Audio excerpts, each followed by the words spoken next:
Hi, welcome to the channel Budget Audio Review and Upgrades. Today I'll be doing the DC bias on this Marantz PM-47 amplifier, as well as cleaning the controls at the front. That's the bass, treble, balance, volume and the record select.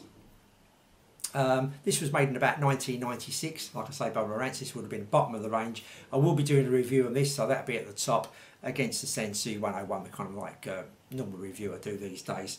And I'll come back right at the end of this video just to wrap it up. So let's see me actually doing all them checks and also cleaning.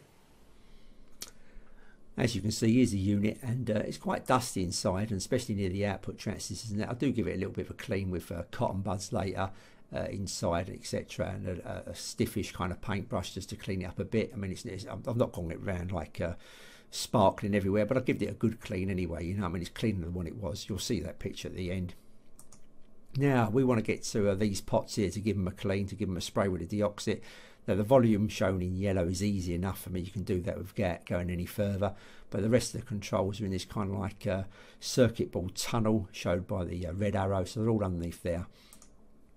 There's a unit now on the top there, and we want to take these 5 knobs off: the volume control, bass, treble, record select and balance, so they're all off, and we will actually undo them nuts later on. You could do it now, I suppose, but I've left them on there just to make it a little bit easier for ourselves, I think, so everything don't start falling apart.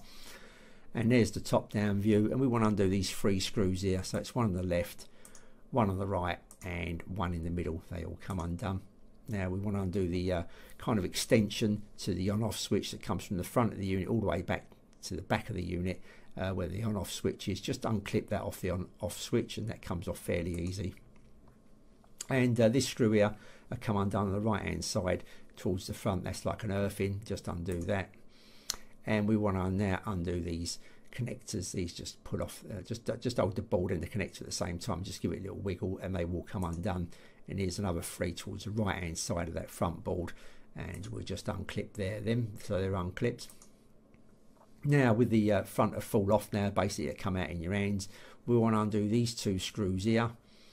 And once we undo these 2 screws, we want to go back to that front now that we've undone the volume control, bass, treble, etc., and just start undoing them nuts that are holding the pots and the to the actual fascia. And once they're undone, that board will come off.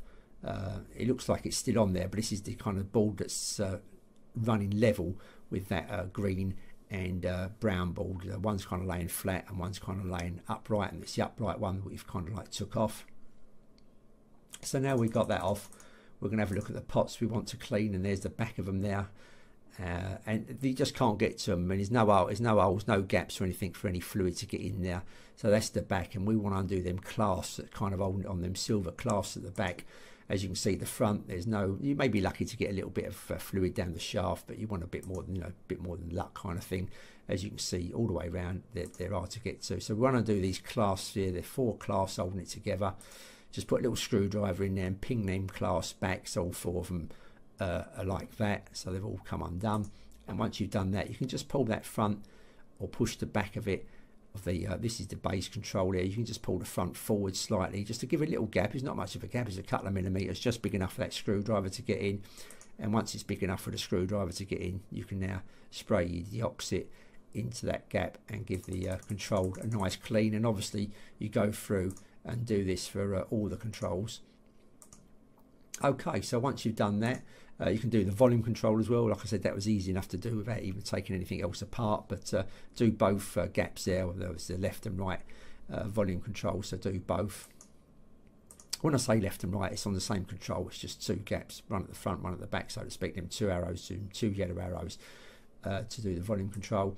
And this is the switches here. This is for loudness and tone defeat, and there's a very small gap, as you can see, shown by the yellow arrows, where some fluid will fall through and give them a clean. Now we've still got one more control, which is the record select control, and it's underneath this board, so we're going to have to undo these 8 screws here.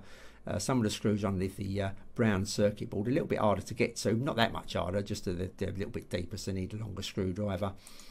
And that board will come off.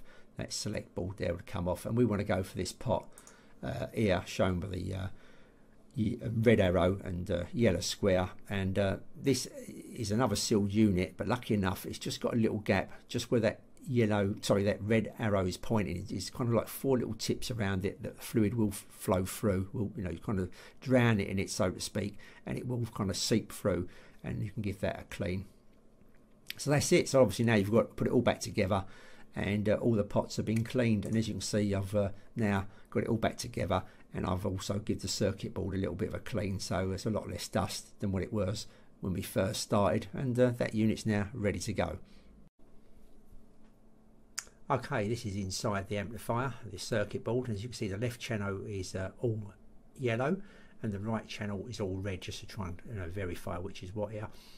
And the reading we're going to take is a cross resistor 3309 on the left channel. So we put our multimeter there, the positive terminal to the positive side, which is the kind of right hand side of that resistor, and the left hand side is the negative. That doesn't really matter, all it's going to do is really read on the multimeter a negative rather than the positive. But we make it nice and easy and connect it up the right way. The adjust pot's just above that resistor, as you can see in that yellow box. Now this adjust pot, you know, be very careful as you do this, just a little turn and you'll be surprised the meter will move quite a bit, and try not to keep turning it backwards and forwards too much, because they can come loose over a period of time. But I don't try, you know, I don't keep adjusting it too much. Once I get it near enough bang on or very, very close, I kind of stop there. Also connecting the multimeter to the actual resistor, rather than just putting the terminal straight to it and holding them on there, I usually use crocodile clips connected to the resistor, then connected to the multimeter prongs. It just makes it easier. I mean, you can have the multimeter on there, let go of it, and use your both hands or one hand just to do that pot. So okay, let's have a look at doing the right channel first. And as you can see, I've adjusted the right channel there, the pot there, as you can see with the red arrow, my crocodile clips on top of that resistor, which is 3310, and reading 14 millivolts, which is bang on what the spec of the manual is. And if we go over to the left hand channel, as you can see, the pot there is in yellow, my multimeter there reading 14.4. Now I did do it a few times, and that's as near as I could get. Don't forget the amplifier's been on about 10 minutes. That's as near as I could get. Every time I moved it, it was moving like 1 millivolt either side. So I settled for 14.4, and that's near enough, and we're not going to argue about that. So that's all done. Right, so that's the DC bias sorted out on this amplifier, as well as the controls at the front cleaned as well. So that, you know, this should last quite a bit longer now than it would have done if you just went out and bought it second hand, maybe off of eBay, etc. So okay, so to the next video, I'll say thanks for watching, and I'll see you all soon.